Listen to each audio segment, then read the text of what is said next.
Please give a very warm welcome to Mike Bosalake!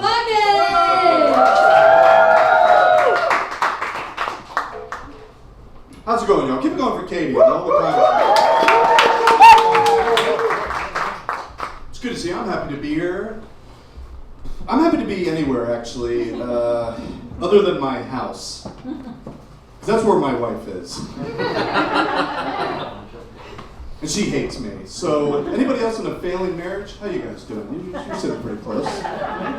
What, is this like a throuple? What's going on here? They're not answering. They're just looking at me like they're on drugs. What are you saying? Married daughter. All right.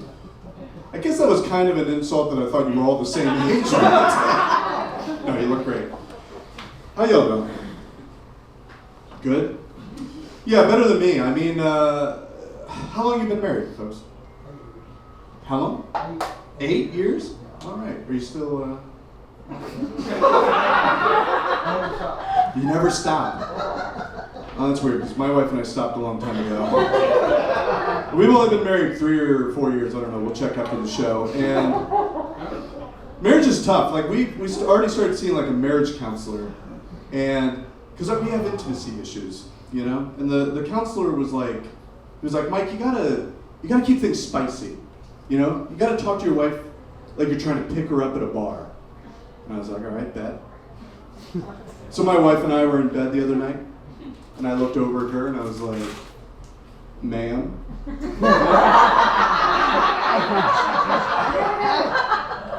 Do you come here often? And she was like, not when you're here.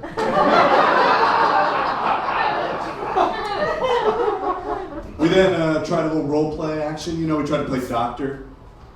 That's where she diagnosed me with ED. That's where I learned women to be doctors. That's pretty crazy. I don't know. The issue is, like, I married outside of my fetish. That's tough, you know?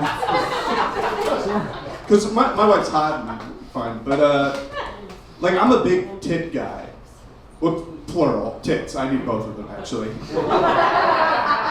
One giant tit, that's not a good story, you know?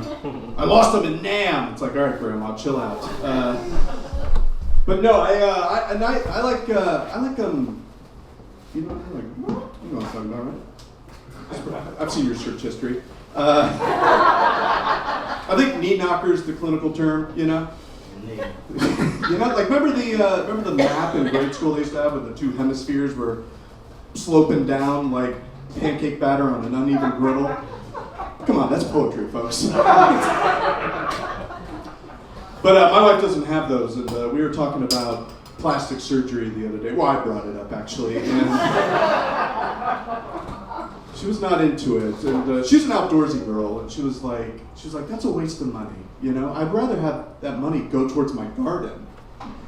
All right, well, we're both trying to grow melons. You know, don't get mad at me if you come outside in a motorboat and a couple of cantaloupes. I don't know. I know what I look like. I'm not exactly my wife's kink either. She's really into guys with big salaries. So, but I don't know. I stink at sex, and I blame my dad. He was pretty lousy at it. I didn't have sex with my dad. It's not how that came out, or how I came out. But no, the thing is, my parents are both in their 80s, and they've been married for 62 years. You know, so they've been high school sweethearts. So I'm fairly certain that they've only been with each other, which means, in retrospect, when my dad gave me the sex talk, he basically was just telling me what my mom likes. Which makes sense, because every time I have sex with a woman, I make sure to say, hey, thanks for letting me stay up late. Can Kyle stay over? Like Katie said, we all came here from Nashville, and sometimes when you're doing comedy, you gotta drive a long way, and we're gonna be driving back at night. And I was doing that recently. I was on a long road trip, and I had to take a piss, so I stopped at a Love's. And I'm at the urinal doing my business, you know, and I'm reading the graffiti on the wall. And in black ink, somebody had written on the wall, I need a rim job. I know, I was as shocked as you are. It was like an exclamation point and everything. Man. He was like, I need a rim job. Then underneath it, somebody else in red ink had written, you need Jesus. That's a hell of a thing to sign Jesus up for, isn't it? You might want to ask him first, I think. All right. Speaking of Jesus, I was watching this documentary about Leonardo da Vinci, and he painted The Last Supper, right? And that's a cool painting and everything, but as a former waiter, when I look at that painting, all I can think about is the total fucking nightmare that is a 13 top. Right? Have we had any servers here before? I mean, that would be, yeah, right? Like that. What a nightmare that would be, you know? Like, where's that painting? That's what I want to see. That guy's, the waiter's the martyr, you know? Coming in with a tray of chalices. His coworker's like, hey, are you in the woods? And he's like, oh man, it's that big top. They're fucking hammered. I think it's the guy in the middle's going away party or something. I don't really know. And let's be honest, it's a big table of Jews. You know what I mean? I mean, they're going to be sending everything back. Trying to separate the check 12 ways. Peter's like sneaking out, like, I don't even know Jesus, you know? Deep cut. You guys know your Bible, right? I don't know, I treat every meal like the last meal. I've been gaining weight, and at my age, you know, it's hard to lose weight, you know? Because I can't do the things that I used to be able to do when I was younger. Like, I hang out with a lot of younger comics, and I recently overheard them talking about basketball, like, you know? And I was like, I love basketball. I'm gonna go over there and ask them if I can join their pickup basketball game. And I took one step, and my right ankle totally gave out on me.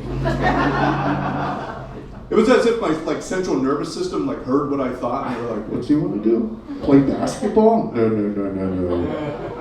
Let's go ahead and open up the pain receptors in his right ankle. Let's remind this piece of shit how old he is. You know, let's give him a bout of diarrhea too while we're at it." No basketball for me. Continuing with my asshole, I had a colonoscopy recently, and yeah, I mean it's crazy. I mean, everything came back fine, but ever since I got the procedure, the hospital was hounding me for a review. You know, they were calling me, texting me, emailing me. It was really aggressive. Honestly, I felt like a woman who reluctantly agreed to anal on the first date. You know how that is. And now the guy is just making sure everything's kosher. You know, he's like, hey, just checking in on you. Everything okay? You're not going to sue, are you?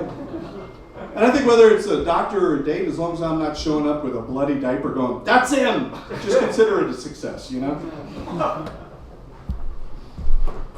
right, I kind of leave you on this one. By the way, if you like any of these jokes, you can follow me on Instagram at Mikey P Comedy and shoot me a message. I'm on there all the time. You know, send me a dick pic or something. I'll send one back. I don't really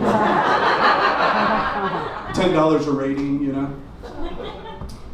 But I don't know. I'm on social media way too much, and I find it fascinating because you can have an interaction with people that you'll never meet. You know, that's so wild.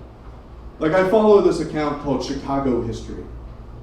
And the other day they posted a question to their followers, and they asked, what instantly ruins a bowl of chili? And I commented, being molested.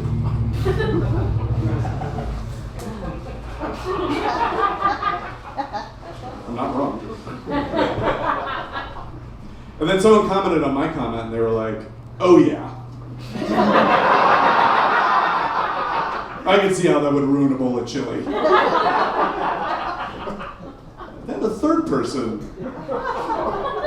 commented, and they were like, well, hold on. Were you molested before or after you had the bowl of chili? Raises a good point, you know? Because you'd hate to be gassy on the big night. All right, everybody. That's all. Let's make Katie back up. Thanks so much.